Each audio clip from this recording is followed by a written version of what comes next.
El proyecto de ley de presupuestos generales de la Junta de Extremadura para 2020 ya ha iniciado su trámite parlamentario en la Asamblea. En el mismo se contempla una inversión superior a 1,9 millones de euros en infraestructuras para Mérida, la mayoría en proyectos que ya se han dado a conocer. Entre ellos destacan medio millón para la segunda fase de las obras de desdoblamiento de la Avenida del Río, la que va desde la rotonda de Ifeme hasta la entrada del polígono El Prado, 400.000 euros para la primera de las 3 anualidades de remodelación del Centro Sociosanitario Adolfo Díaz Zambrona, medio millón para mejoras en el complejo Tercer Milenio, la misma cuantía que se recogían en los presupuestos 2018 y 2019, y otras cantidades menores de inversiones plurianuales en el residencial El Prado, la estación de depuradora de aguas residuales, el centro de acogida de menores o una partida interesante de 150.000 euros para acometer un proyecto de rehabilitación comercial en la ciudad. En gastos generales, las cuentas también incluyen los 2 millones del Estatuto de Capitalidad, 1,3 millones para el Festival de Mérida, 100.000 euros para el Stone and Music, 393.000 euros para el Consorcio, 10.000 para el Festival Juvenil de Teatro Grecolatino o 4.000 euros para la Semana Santa. Estas partidas de gasto se ejecutan sin problema, porque están comprometidas desde hace años. Sin embargo, en las que sí hay que insistir en su ejecución son en las de inversión, porque algunas de ellas han aparecido en presupuestos anteriores y no se han llegado a ejecutar por diversos motivos. Así que esperamos que estos compromisos puedan ser una realidad, sobre todo aquellos que se ejecutan en varios ejercicios, porque de ello depende su finalización. Todos recordamos un caso concreto que no forma parte de estos presupuestos, pero sí de otra administración. Hablo de la eterna partida que se contemplaba en varios ejercicios en los presupuestos generales del Estado para el inicio de las obras del Museo Visigodo. En varios años aparecía la misma cuantía, pero nunca se llegó a ejecutar, hasta que en el último proyecto ni siquiera aparecía. O qué decirles de las del tren, no hace falta que les cuente, aunque ahora sí parece que siguen adelante. Los presupuestos en algunas ocasiones no dejan de ser una mera carta de intenciones cuando se sabe que no se va a desarrollar. Lo importante es su ejecución, y es en la liquidación donde hay que prestar atención para dilucidar si se ha cumplido. Esperamos que estas inversiones puedan llevarse a cabo para que no queden en una epístola a los Reyes Magos que nunca llega, como cuando éramos niños y a algunos nos quedó el trauma de algún juguete que nunca vino, como el Scalextric. Hablando de todo un poco, ahora que se acercan las Navidades. Así que confiemos en que los Reyes, en este caso en forma de ejecutivo, nos contesten de forma de ejecución, para que no quede trauma alguno a los ciudadanos. Buenas noches.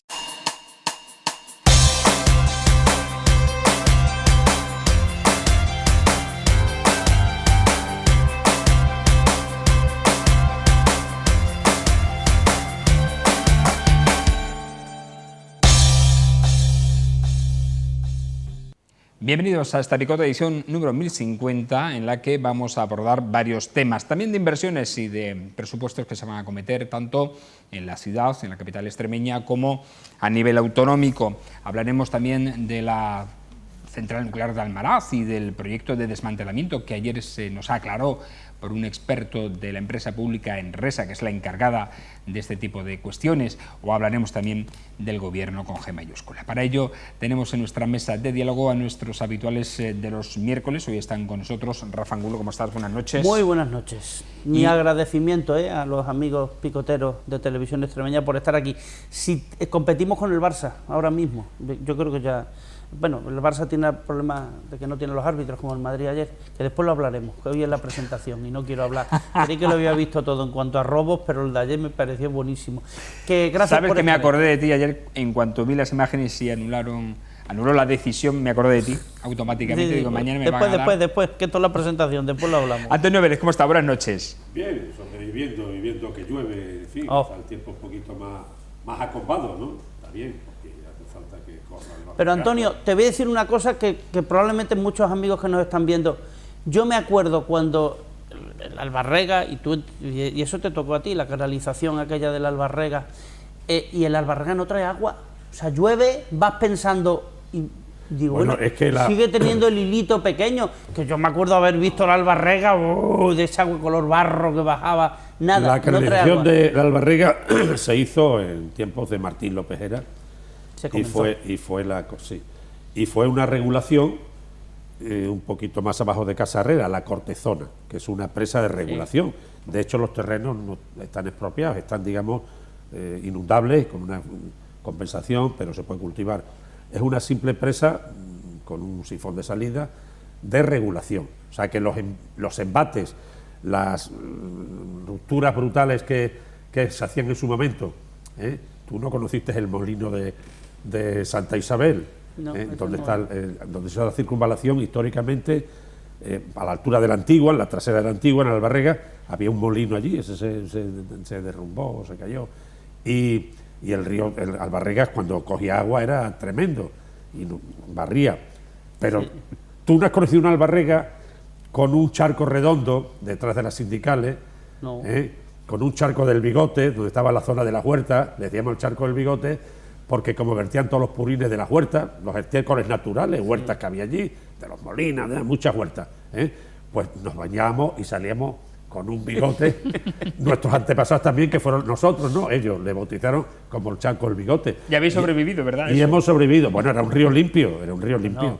Después ya crecieron las sindicales, La Paz, y ya tú pudo tener vertidos puntuales, pero que históricamente fue un río muy limpio. Oye, déjame decir que Domingo Hidalgo se va a incorporar a lo largo del programa, porque no, por problemas profesionales, no puede estar al comienzo del mismo. Le das una alegría a los amigos que tengan perros. Pero es curioso, lo había preparado después para el primer asunto yo, porque iba a hablar de cuando el barrio Bizcocho se inundaba, de cómo la papelera donde mi papá trabajaba, la pasta de papel que era de color gris se extendía por todo aquello, y cómo el canalizar las Albarregas ayudó muchísimo a eso, sí, y posteriormente al Guadiana.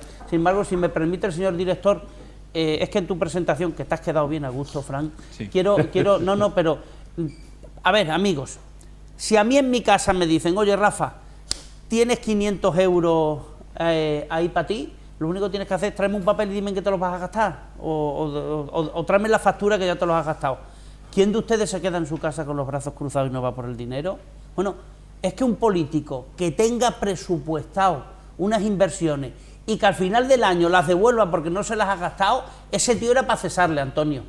Era para cesarle. Y oiga, que eso pasa en ayuntamientos, pero pasa también en la comunidad autónoma. El año pasado tuvimos que devolver a la Comunidad Económica Europea porque, claro, son partidas finalistas, se llaman.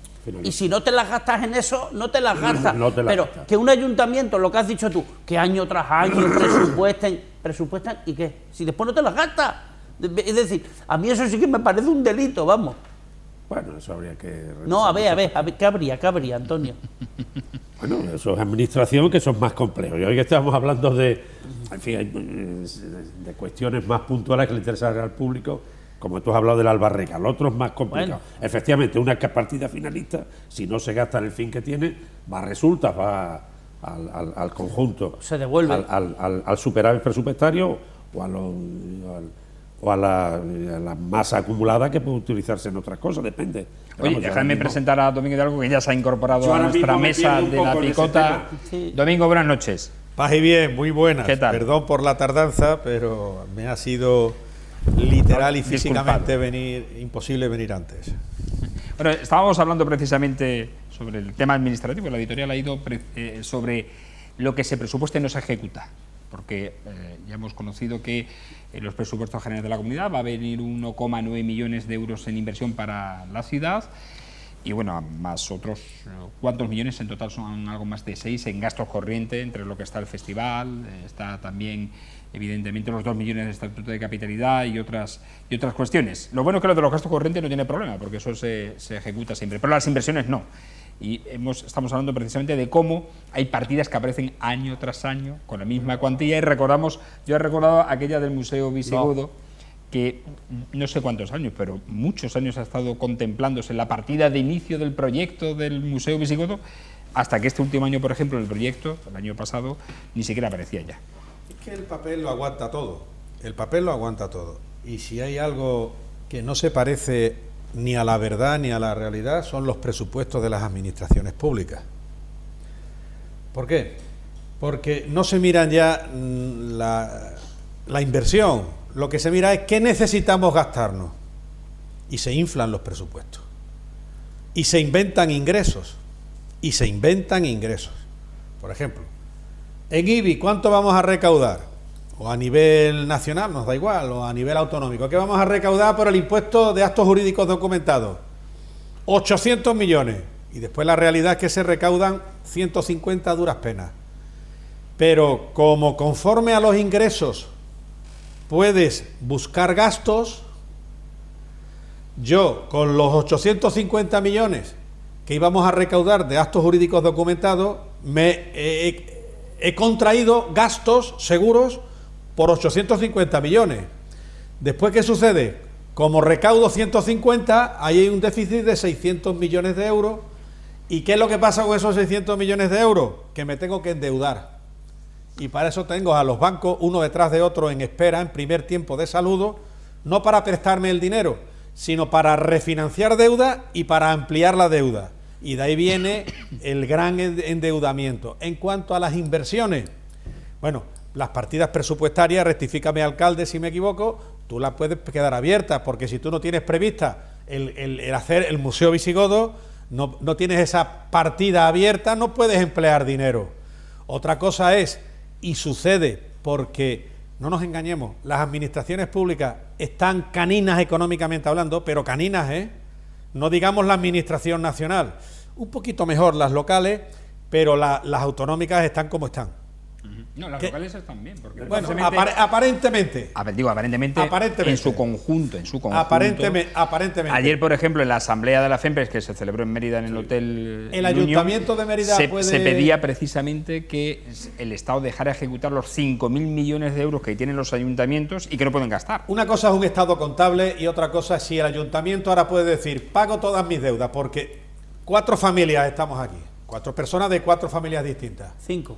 Ahora mismo podemos, y termino, alcalde, ahora mismo alguien que esté endeudado puede decir, ¿puedo limpiar mis deudas? No. Y el ayuntamiento no puede limpiar sus deudas porque no tiene. De esta forma, de acuerdo con lo que ha dicho el procedimiento, el juego financiero que ha dicho Domingo, impecablemente, hay una cuestión que le interesa al público y que yo quiero recordar. En el tema museístico, porque ha salido a colación por el tema del Museo Visigodo. Será, sin problema. Lo ha definido muy bien, lo ha situado muy bien Domingo, estando esa partida abierta. ¿Por qué? Porque la museística tiene un juego más intergeneracional incluso. En eso Mérida no ha tenido mala suerte en los últimos 40 o 50 años, ha tenido muy buena suerte con el Museo Nacional de Arte Romano. Eso es de una lógica práctica, de una realidad práctica tremenda, porque el Museo Caviar, el de la iglesia de la Piedad, de Santa Clara, que era una cuestión que surgió de las amortización religiosa, se reservó eso al Estado, la hacienda del Estado, y el Estado lo cedió al Ayuntamiento para que hiciera allí un museo de antigüedades, y el Ayuntamiento lo hizo en la crista. Encima hizo el Ponce de León, un teatro fantástico, donde yo creo que estuvo hasta Carlos Gardel, en una vez que entró por Lisboa. Estoy buscando en el archivo, en los archivos históricos. Y se encontró posiblemente con Federico García Lorca aquí. En fin, cosas que son un poco pintorescas. Pero ahí estuvo el museo siempre, hasta que hubo otro momento de chispazo y surgió el Museo Nacional de Arte Romano, que se va a ampliar. Y se adjudicó, renunció la empresa, se ha adjudicado otro, se va a adjudicar, no lo sé, pero eso está ahí. O sea, yo en ese sentido, en la lógica de los museos, estoy encantado con Mérida, sinceramente. Mérida no es desafortunada en ese juego, museos estatales. Sí es desafortunada en una cuestión, y la voy a decir, porque aquí había un museo fantástico que podía ser una guía importante, básicamente por el fichero de campo, que era el Museo Regional de Geología, el Museo de Geología de Extremadura, que se instaló en el Viejo Costurero, la colección Sosbainat y Fernández López. Se instaló en el Costurero. No sé por qué Acedo sacralizó la justicia y criminalizó a la cultura. Y salió el Museo de Geología, está perdido por 1000 sitios, ahí en el Cuartel Viejo, un desastre. Sin embargo, ese museo estaba donde estaba y tuvo hasta un congreso de la Sociedad Española de Cerámica y Vidrio, una potente, los antiguos alumnos de la institución de libre enseñanza, en fin, una serie de historias importantes. Pero en general, Mérida, aparte de esa terrible anécdota de la liquidación del Museo de Geología, de la desvertebración, Mérida no ha sido una ciudad desafortunada en el juego de los museos. Bueno, pues esperemos ver algún día ese proyecto de Museo Visigodo hecho realidad, ¿no? Esperemos que sí. Vamos a hablar de otras inversiones, porque también hemos conocido que el Ayuntamiento de Mérida ha adjudicado a la empresa Geora Construcciones la mejora para la isla de la zona sur hasta el puente Lusitania por un importe de 356.000 euros. La Junta de Gobierno local ha aprobado esta adjudicación tras convocar un concurso al que se han presentado una veintena de empresas. El coste se hará con cargo al Plan de Inversiones Financieramente Sostenible, que recoge el superávit económico obtenido en el ejercicio 2018 y con el que, por ejemplo, se va a comprar también el Convento de las Concepcionistas. El proyecto está encaminado a la adecuación y mejora de la red de riego para facilitar el mantenimiento de las zonas verdes y será dividida en 4 zonas que comprenden una superficie total aproximada de 16 hectáreas.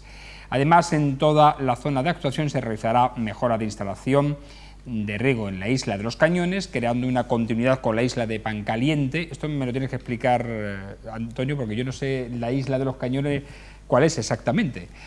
La enciclopedia Vélez, me lo dirá.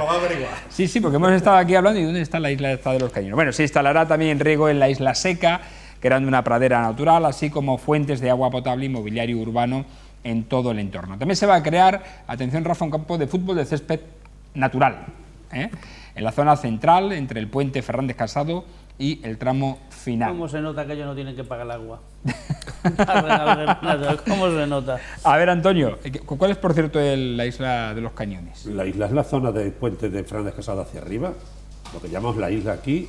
¿Pero esa es la de los Cañones? Es que sí, la isla seca, la isla de los Cañones, Es la primera vez que oigo Cañones. La isla de Pancaliente. Siempre hemos llamado la isla. A todo. Sin más. A todo, ¿no? No. La isla empezó siendo, como dice Antonio, del puente Fernández López para arriba. A la zona solamente eso. Del puente de Fernández Casado. Perdón, y Fernández López. Estoy pensando en Don José todo el día hoy. Puente Nuevo. Después, cuando se creó el Guadianilla, o digamos, no sé si el Guadianilla ya existía de alguna manera, pero cuando se adecentó, vamos a decirlo así. El Guadianilla realmente era un cas de molino, del molino Pancaliente, donde se paraba el agua con la cota para llegar a las plazas de los molinos. Es una derivación. Una concesión, y esa es Antonio, ¿una derivación artificial? O sí. Artificial, siempre realizada a dos para el molino. En la época mía luego se amplió, se dragó y se utilizó como cas de piragüismo, y en la punta se hizo, en la entrada, donde tiene la casa Los 10, el chalet Jesús Díez Marín, se hizo allí el centro de piragüismo.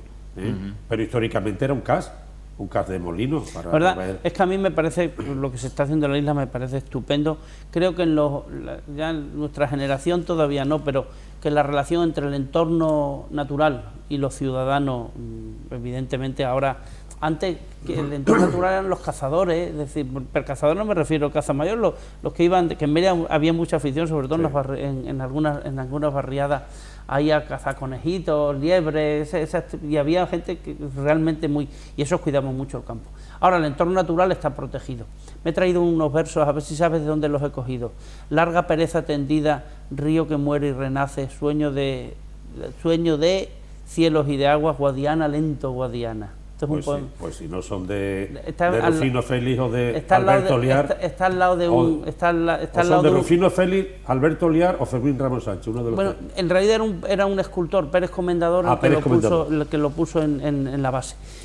Pero dos cosas quiero decir esto. Primero, en la isla me parece bien y es lo más importante en la balanza. Pero hay unos lunares que yo considero que hay que hacer, porque todas estas obras después tienen un hándicap, que es la falta de civismo, que todavía existe, la falta de civismo, y después, y el tema, no solo seguridad, sino también limpieza. El molino Pancaliente, hay días que vas allí y está todo lleno que ha tirado el zumo, la lata, etcétera, etcétera. Y si tú vas a decentar eso, yo muchas veces me lo he planteado, y Antonio, me gustaría... Si una obra te va a costar, pongamos por caso, 100 millones de euros, digo, oiga, ¿y por qué no se gasta usted 80 en la obra y 20 para garantizar la seguridad después? Porque si la policía local o la policía nacional no puede, oiga, ponga usted en el proyecto que el que se haga después tiene que estar una serie de años, paga usted seguridad privada. Lo que no puede ser es que con el dinero de todos nosotros invirtamos para decentar una zona de Mérida que efectivamente está mucho mejor que ha estado nunca, y después te venga la falta de civismo Pues eso surgió, Rafa, esa obra surgió de la mano del ministro Borrell, quedó adjudicada en enero-febrero del 95, las elecciones municipales, donde entró Acedo fue la del 95, junio, mayo del 65. Y luego la obra se paró porque se quedó adjudicada a la UTE, a Unión Temporal de Empresas, Altec-Dragados, la de Florentino Pérez. Y como el Canal de Panamá, luego pasaron ahí 2 años, cambió el gobierno socialista en Madrid también, porque esa fue una obra adjudicada por la Dirección General de Obras Hidráulicas, el Ministerio de Obras Públicas, que dirigía Pepe Porrell, y el director general creo que era Adrián Baltaná, no me acuerdo muy bien. Y quedó adjudicada aquí en la Confederación, estaba en la Plaza de España entonces. Quedó adjudicada la obra enero-febrero del 95. Acedo se la adjudicó, porque empezó luego un par de años más tarde. Bueno, allá él. Pero aquella obra surgió porque había habido una extracción de grava tremenda en los años del desarrollismo, y había oquedades en el Matachela hasta Alange por un tubo, en el Berrocal, un desastre. Y entonces una de las visitas de Borrell, en una comida hablamos y salió ese tema adelante. Una obra que se adjudicó en unos 3.000 millones de pesetas de la época. Se taparon todas las graveras. Había habido graveras hasta la altura del Puente Romano. De hecho, el Puente Romano está cimentado, la primera parte de abajo, en la gravera, con estacones de pino, de madera. Matiza. Sí, con estacones, con pilotes. Aguantan miles de años, en unas condiciones de corte no se pudre. Entonces luego tiene una capa de opus incertum, de cemento, de grava, tal fuerte, y sobre esto están los arcos. Pero el tramo central, no todo el tramo, no todo el puente, está sobre estacones de pino, clavado con martillos, aquellos pilones de los romanos, bum, bum, bum, bum, unos y otros con 10 o 15 metros de grava que hay. Conjunto, miles de estacones. De hecho, en las graveras sobre el 70 y tantos salió un estacón de pino de una de las graveras y aquello alertó mucho, un estacón de pino de 3, 4 metros, 5 o 6 metros, una bestialidad. Y aquello está hecho sobre todo la parte central, porque había realmente un par de puentes. Sin embargo, la cabecera de la ciudad está sobre diorita, roca negra dura, pero el resto, y entonces aquello propició, porque Borrell era un hombre muy curioso, intelectualmente irreprochable. De hecho, cuando se vació Proserpina, pues los eutrofizados, vino a verlo. Vino con Alfredo Hernández Pacheco Rosos de Luna, un nieto de don Eduardo Hernández Pacheco, un primo hermano de Héctor Hernández Pacheco, que fue en Mérida. Y estuve yo con ellos, allí en Proserpina. Curiosísimo, porque se extrajeron 1 millón de metros cúbicos de lodo. Pero aquella obra se hizo, la del río, fundamentalmente para ordenar todo ese conjunto. Y obviamente, ahora cuando se va retomando, ya de hecho ha habido una inundación que ha tapado lo cubrió, y sin embargo no le pasó nada. Ha sobrevivido, árboles de frondosas, y entonces lo que se va a hacer ahora es muy interesante. Sí. Pero yo creo que hay que seguir insistiendo en esas posibilidades y en la regulación del río, lógicamente, en lo que se pueda.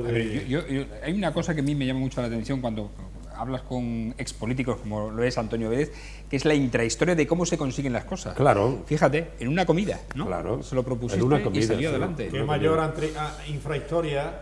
¿Cómo se aprobó la Constitución vigente de la nación española? En un restaurante. En los restaurantes y en las comidas que hacían un tal Alfonso Guerra y un tal Fernando Abril Martorell.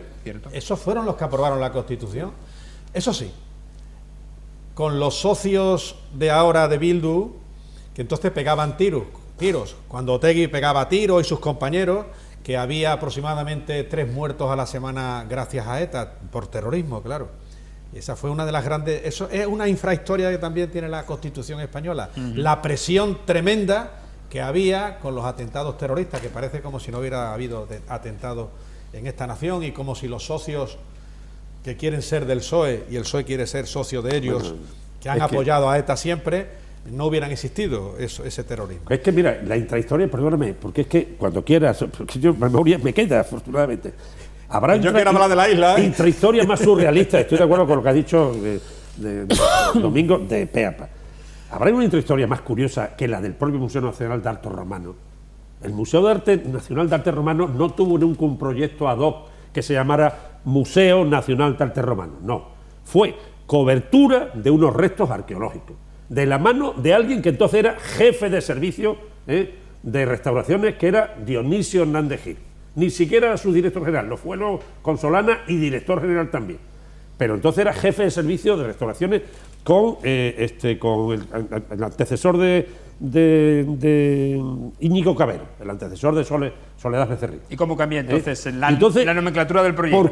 ¿Por qué lo hace así? Porque no había recursos para hacer ese tema. Y hace un proyecto, llama Dionisio Andegil en su facultad a lo que se llama una asistencia técnica en la administración, a un arquitecto que estaba en la órbita del conocimiento de Estanis de la Cuadra Salcedo, de Dionisio Andegil, porque había hecho el edificio de Banquinter en la Castellana, un edificio racionalista de ladrillo que fue el arranque, y entonces Dionisio se enamora, entre comillas, y lo llama como asistencia técnica, y se sienta con nosotros en Casa Benito, en papel vegetal, tomando copas y hablando de los toros de Tudela, rebujando el Museo de Arte Romano. Está hablando de Rafael Moneo. De Rafa Moneo. No lo has dicho. Rafa Moneo Vallés. Y ese museo sale así.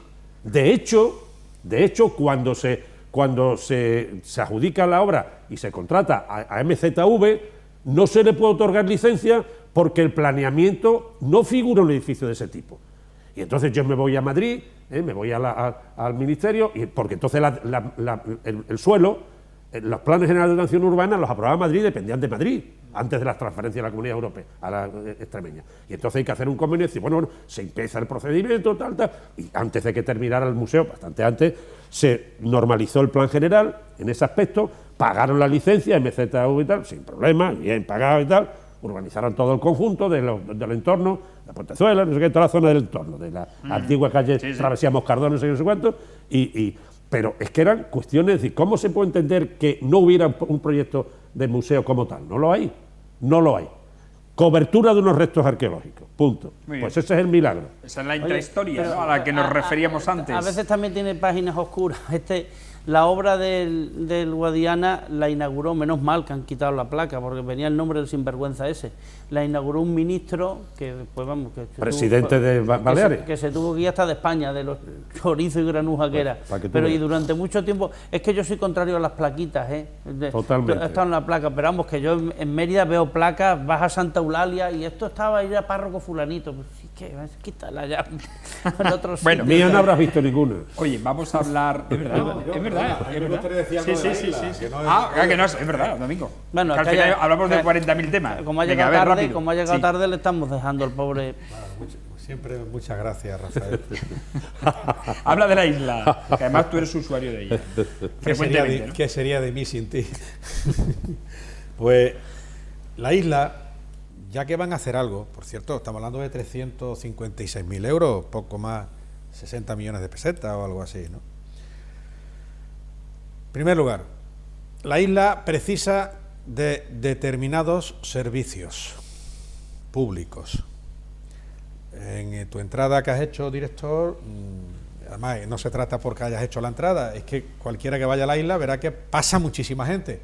Es la ruta del colesterol, es una zona de paseo, es un pulmón de Mérida, y esa gente, los que paseamos por la isla, o los que van por la isla, o los que vamos por la isla, no somos de piedra.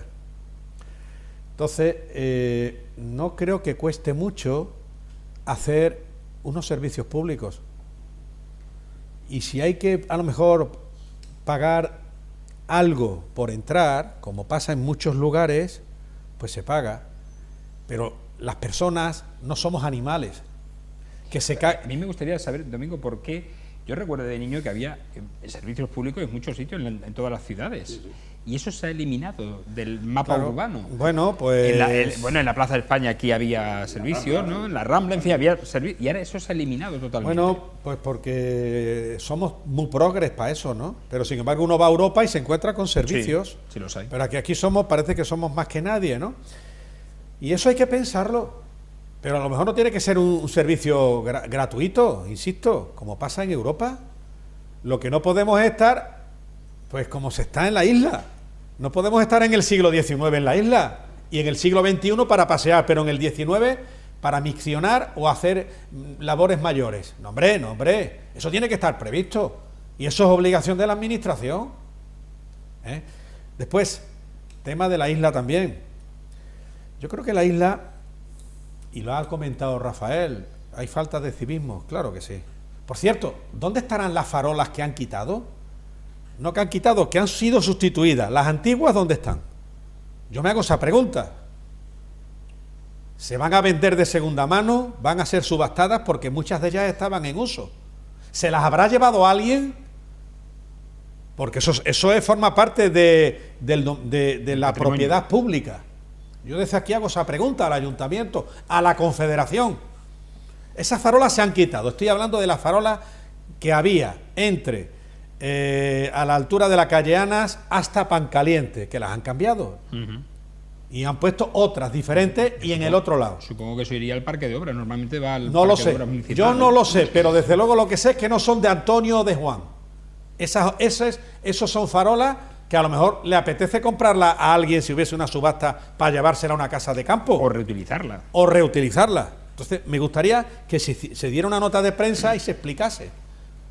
Porque a ver si ha pasado como antiguamente y no tan antiguamente pasa con ciertas cosas.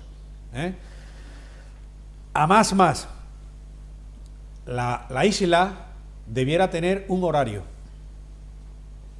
La isla no debiera ser el lugar de ocupación para botellones de madrugada o para realizar actividades que tienen que ver poco con la civilización. Y no es nada del otro jueves, como pasa en el Parque del Retiro en Madrid, como pasa en los Jardines de Murillo en Sevilla, como pasa en el Parque de Zurbarán en Badajoz, que tiene su horario, tiene sus puertas. Pues a lo mejor habría que pensar en un tipo de inversión a medio plazo para hacer cerramientos y entradas a la isla. ¿Por qué? No, pues porque eso es que se hace necesario. No puede ser un lugar de reunión para todos menos para algo bueno. Es lo lógico y lo normal. Y por último, bien por la isla en cuanto a la iluminación. Ese es el espejo de lo que debiera ser iluminado la ciudad de Mérida. Sin perjuicio de que entraré más adelante en a quien corresponda con la penumbra iluminativa que tiene Mérida. Oye, por cierto, la iluminación artística, no sé si habéis visto el Puente Romano, quedó muy bonita. Sí.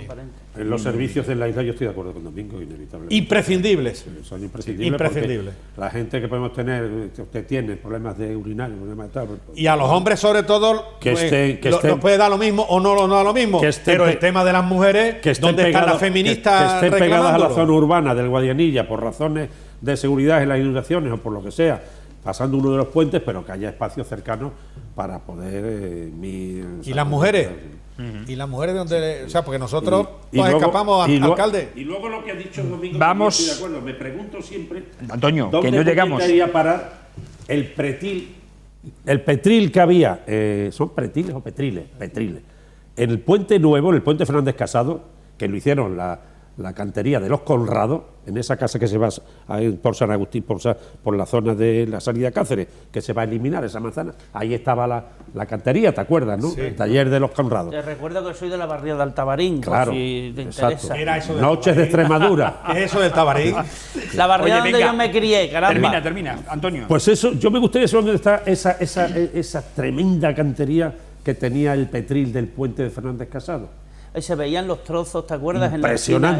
Impresionante, hecho a punzón. Sí.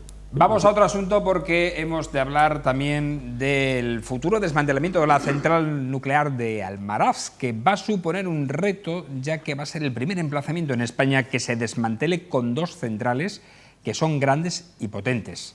Y se prevé que dure en torno a 13 años. Así lo ha explicado el miembro de Enresa y director de desmantelamiento actualmente en la central nuclear de Zorita, Manuel Ondarro del Pino, quien ayer señaló en Mérida, en unas jornadas, que deben estudiarse concienciadamente el proyecto porque el plan de ejecución de desmantelamiento con un reactor nuclear no es lo mismo que el de 2.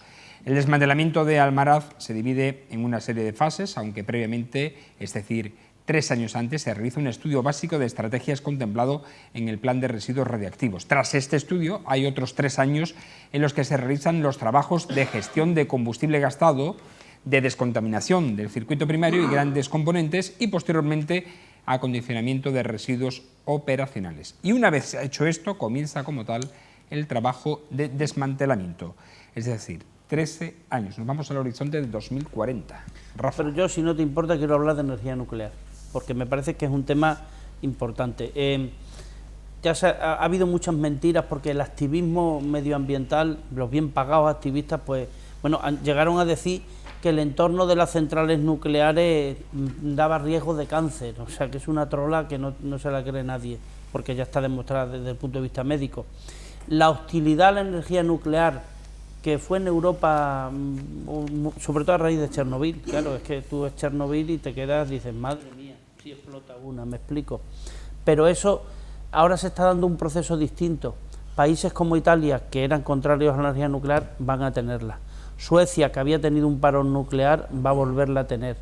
Nuestros vecinos los franceses tienen 59 centrales nucleares en funcionamiento y una en construcción.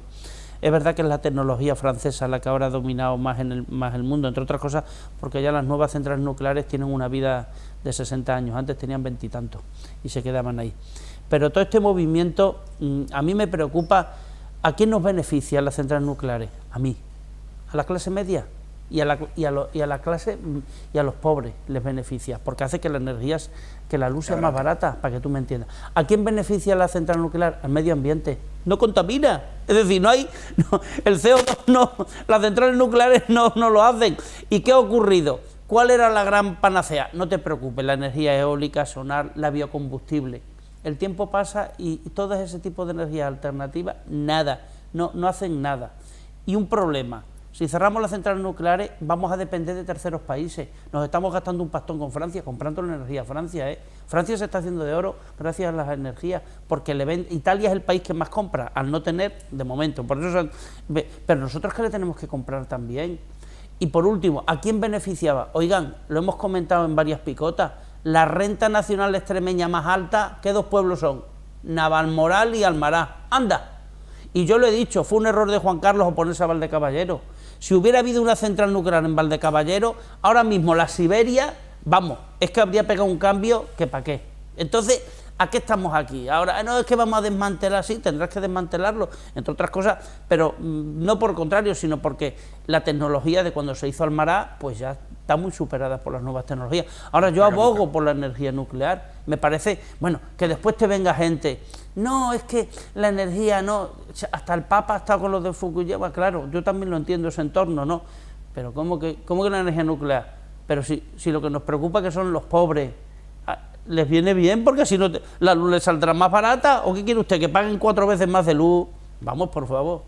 Total, creo que ha quedado claro, ¿no? Que estoy por la central nuclear. Ha quedado totalmente claro. El único problema de la central nuclear, que tiene todas las ventajas del mundo, es qué hacer con el combustible gastado. A un cementerio. No, es que también están. No, han mejorado. Eso, el otro día, bueno, el Club Senior lo hizo. Y, claro, ya la tecnología, o sea, la seguridad que te da el Cabril, se llama, ¿no? Lo que tenemos, ya no son los sistemas que utilizan, o sea, están totalmente garantizados. Están garantizados. El problema es, ya no va a haber un Chernobyl, porque era ruso. ¿Que puede haber Fukuyama? Sí, puede haberlo, porque si te pega un tsunami de esos mezclado con un terremoto, yo qué sé, pero también se caen aviones, Antonio, y hay desastres naturales. A ver, Antonio. Bueno, o sea, este tema es más complejo. Sí, es muy complejo, claro. Primero que construir una central nuclear, el balance energético, hormigón, hierro de la siderurgia es negativo. ¿Y puestos de trabajo? No, espérate. ¿Y puestos de trabajo, Antonio? Vamos al discurso. El problema es que aquí, cuando en un momento determinado Átomos para la Paz fue una opción interesante, pues no se sabía qué se iba a hacer con los residuos, que siguen siendo un problema. Si pueden reciclarse o utilizarse, hablaríamos de otro tema. Es verdad que en Francia se hizo de la mano de algo que se creó con De Gaulle fundamentalmente, con otro presidente anterior, pero De Gaulle fue el que dio el gran impulso, fue EDF, Electricidad de Francia. Empresa pública incombustible, no como Endesa, que la tienen los italianos. Totalmente de acuerdo contigo. El juego en España de los temas nucleares fueron por razones de interés de las empresas subsidiarias, de las mismas que se aprovecharon de lo que se llamó Badajoz, el regadío, el plan de electrificación y el regadío de Badajoz, y luego fueron las nucleares, fundamentalmente Iberdrola, Endesa y después Gas Natural Fenosa. Pero con un planteamiento también, la tecnología francesa de las 59 centrales, casi todas en el Garona, son infinitamente mejores que la Westinghouse, la Thomson o la General Electric americana, que son Sí, vale. Y eso es Almaraz, que ha tenido sus problemas, y otras. Pero quiero decir que hoy en día Ese es un tema que si se resuelve el problema de los residuos puede ser. El problema de los reciclados, de la reutilización, etcétera, etcétera. Pero hoy se está en una tecnología que es la que España está toda España. Lo que más altivo está en latitud norte será Bilbao o San Sebastián, que estará en latitud norte 42. Y ahí España es un país insolado, con una media de 3.000 y pico horas de sol, y un país capacitado para producir electricidad en los tejados, autoconsumo. Lo que pasa, claro, el modelo privado es un modelo nefasto, en mi opinión, porque creo que la energía debe ser pública, porque es un servicio público y porque tiene que estar en beneficio de la inmensa mayoría, como tiene Francia, que es un país capitalista, un país transversal con Macron, un país alternante, un país democrático, que en un momento determinado lo hizo por aquello del viejo modelo Duderzo-Cosigny, la aldea gala, contra el poder americano. Irreductible. Y surgieron las nucleares, Átomos por la Paz y el Concorde. Pero eso es otra historia hoy, lo cual no quiere decir que la tecnología francesa no sea buena, súper buena. Pero en todo caso, son los residuos, claro. Pero una cosa, Antonio Vélez Sánchez está a favor de la energía nuclear. Es que si se solucionan los temas de los residuos, sí, si no, eso es lo no. que quería Domingo. saber. Bueno. No hay energía nuclear en España porque la progresía, entonces amarrada al muro de Berlín, porque la progresía tomó como bandera el ir contra la energía nuclear. Con lo cual, pues se consiguió lo que siempre busca la progresía, y es expandir la pobreza, los bajos niveles de vida y restringir los derechos y libertades. Fue una bandera que se utilizó. Tú has hablado antes de Rodríguez Ibarra, tal. Políticamente le salió además muy bien, hay que reconocer. Por el cambio era no a la central que le salió muy bien, a costa de la Siberia. Ahí estaba Antonio Vélez, a costa del nivel de vida de la Siberia. También, claro. Si no es sostenible, estoy en contra. Si cuando sea sostenible, puedo reconsiderar mi posición. ¿Qué sucede con la energía nuclear? Yo también siempre he estado a favor de la energía nuclear. Siempre he estado y sigo estando, y más ahora. Pero no es sostenible, Domingo. Segunda cuestión. La hipocresía social de la que ha hecho gala siempre la izquierda, se denota claramente en tener en Francia más de 50 centrales nucleares y nunca haber precio. Si era tan mala, 59, o 59. Pero lo que no nos cuentan es que China tiene 500. Claro. Eso no nos lo cuentan. Ni nos cuentan que la razón por la que Almaraz y otras se van es porque, y en eso le doy la razón a alcalde Antonio, aquí la pela es la pela. Las centrales nucleares que están en manos de las eléctricas, esas centrales nucleares ya no son rentables. Y esas mismas eléctricas, que ya no tienen rentabilidad económica porque han sido echadas abajo por la ideología progre que reparte la pobreza y expande la pobreza y baja el nivel de vida, les ha dado una bicoca. Y la bicoca ahora se llama energía renovable. Y los tontitos habituales, que somos los millones de españoles, lo que haremos es pagar mucho más caro el recibo de la luz. Desde luego. Y es lo que nos va a pasar. Somos muy progres, que pagamos el recibo de la luz más caro de Europa. Y sin embargo, por Europa lo que están haciendo es instalar cada vez más energía barata a través de la energía nuclear. Sí. Y sin embargo, ¿quién protesta con las 500 centrales nucleares de China o que se van a construir en China? Tiene 10 veces más casi China de centrales nucleares que Francia, y se pone como estereotipo a Francia. Sí. Entonces, esa es la realidad, y aquí se ríen de nosotros porque tenemos que ser así de progres, comprando coches eléctricos que valen un dineral y mancillando y excluyendo y apestando a quien utilice un coche diésel y no se quiere gastar 80.000 o 60.000 euros en un coche eléctrico, y a todas las personas que utilizan el diésel, pues están mal vistos. Te sugiero que hagamos un programa sobre el calentamiento global. Yo creo que porque hablar más de esto no tiene sentido. En esta década que tenemos se van a construir 60 reactores, 60 centrales ¿En nucleares. qué tiempo, perdón? En 10 años. 10 años. En 10 años. Y tienen 500. ¿Y quién protesta? No sostenible, el uranio está limitado.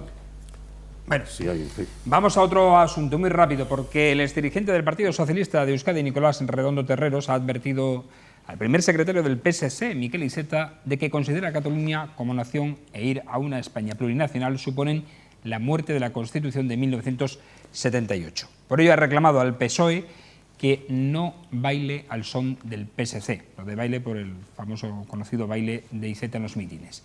Durante la presentación del manifiesto que se ha lanzado la plataforma La España que reúne, Redondo se ha referido a las propuestas que va a llevar el Partido Socialista de Cataluña a su congreso del próximo mes de diciembre. Antonio. Es que esto es un tema también tremendamente complejo, porque claro... Tenemos poco tiempo.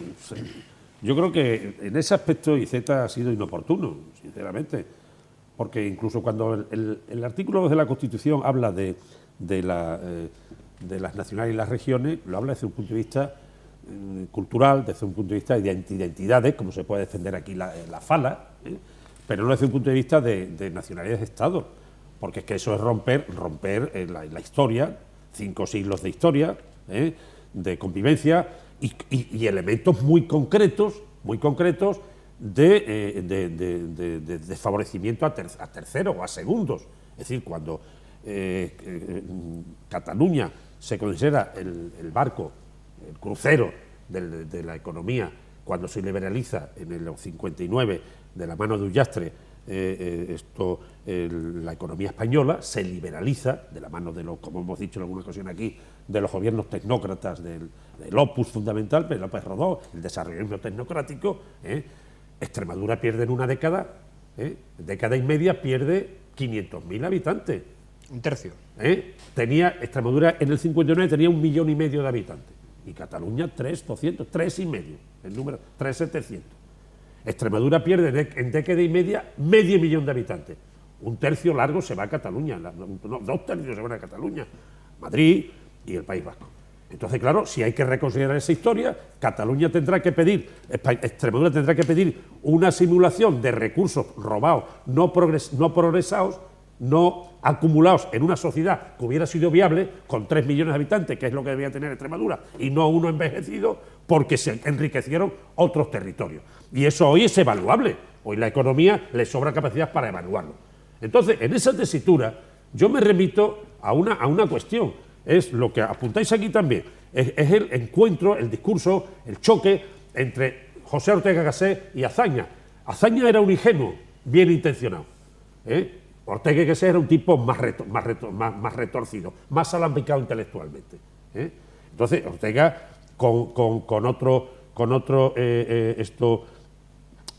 intelectuales como Justino Azcárate, fundan el Pérez de Ayala, el famoso Agrupación de Defensa de la República.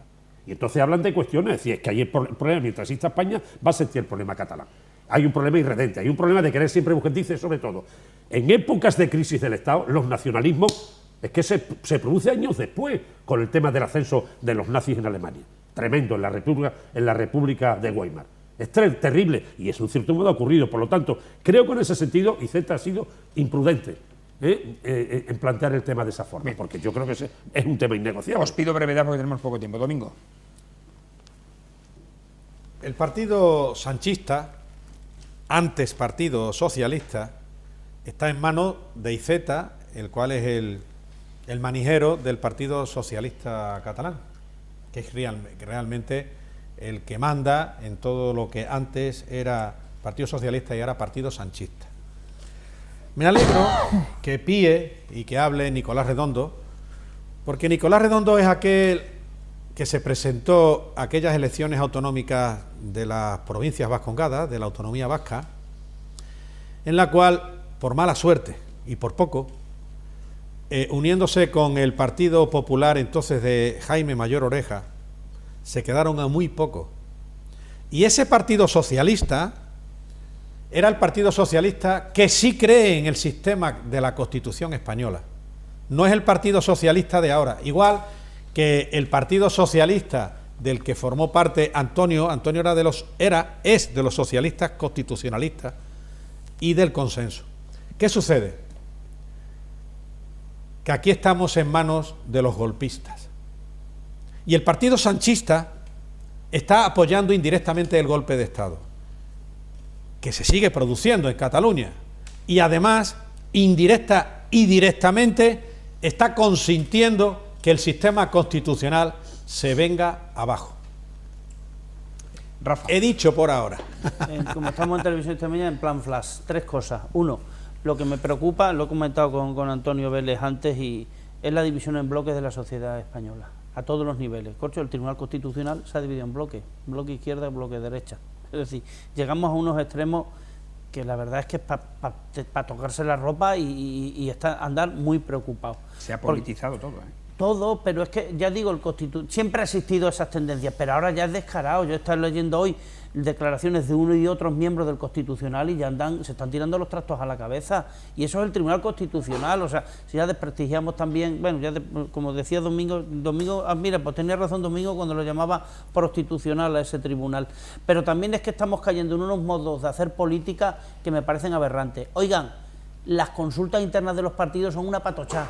O sea, es que es un teatrillo, un referéndum interno de los partidos, pero ¿qué validez tiene eso? Estamos criticando un referéndum que hicieron los catalanes, que ya le llaman las cajas, y tú después, para darte el marchamo democrático, dices, es que he hecho una consulta interna. No conozco un partido que haya hecho una consulta y ya le hayan perdido los presidentes. Bueno, nos vamos. Te doy 20 segundos, si eres capaz de 20 segundos de hacer... Dame un minutillo solamente. Venga, pues ya. Mira, algo nuevo. Vergonzoso que la pasarela de entrar por la zona sur a la isla lleve más de 2 meses en reparación y prohibida, y no puede pasar la gente a acceder a la isla. Vergonzoso. Ya está bien 2 meses y todavía no ha terminado esa reparación. Es decir, esa pasarela sigue inutilizada. Segundo lugar, y ahora viene la Navidad y se pone de moda, ya está bien de permitir que los patinetes y bicicletas vayan por las aceras y en direcciones contrarias. Eso hay que controlarlo y depende del ayuntamiento. Igual que depende del ayuntamiento controlar que los perros, a los dueños de los perros, para que lleven a estos con bozal, en su caso, y a todos con correa. Se va a poner una pista de hielo, parece ser en el Parque de Abajo, de López de Ayala, conocido como Parque de Abajo. Quizás sea una ocasión para que aprovechen, que por supuesto no es por razón de que se haya denunciado aquí una semana tras otra, que quiten de una vez el contenedor de la calle Teniente Flonesta y pueda la gente pasar por ahí. Y termino. Mérida sigue estando muy a oscuras. Precisamente, pongo el ejemplo, calle Teniente Flonesta, que se pase por ahí, que no se pase en coche, hombre, vayamos andando y a ver si distinguimos la cara de la persona con la que nos cruzamos. Bueno, muy bien. ¿Algo para que corresponda muy rápido? Sencillamente, yo creo en el Estado español, como ha querido Alfonso Guerra siempre. Lo tengo claro. Por eso me he referido a Ortega, a Marañón, que también estaba en la agrupación del Servicio de la República, y gente que luego derivaron a otro sitio, como fue Alfonso García Valdecasa. Bueno, pero vamos, ¿algo más? Sí, claro. Ayer los aficionados al fútbol estamos de capa caída. Ayer se produjo un robo en el Bernabéu, nunca lo habíamos visto, y una falta nueva, que es que echarle el aliento a un jugador del Madrid se castiga anulando el penalti y la tarjeta roja del otro. Venga, pues vergonzoso. Eso sí que es vergonzoso, Frank. Como debe ser. Gracias a Domingo Hidalgo, gracias a Antonio Vélez. Hasta la semana que viene, amigos. Adiós. Y a ustedes agradecerles su atención, como siempre, instándoles a que nos sigan en las redes sociales, en Facebook, Twitter, YouTube, Instagram, y emplazarles a una nueva edición de La Picota será mañana jueves, en torno a las 10 menos cuarto de la noche. Hasta entonces, buenas noches y sean felices.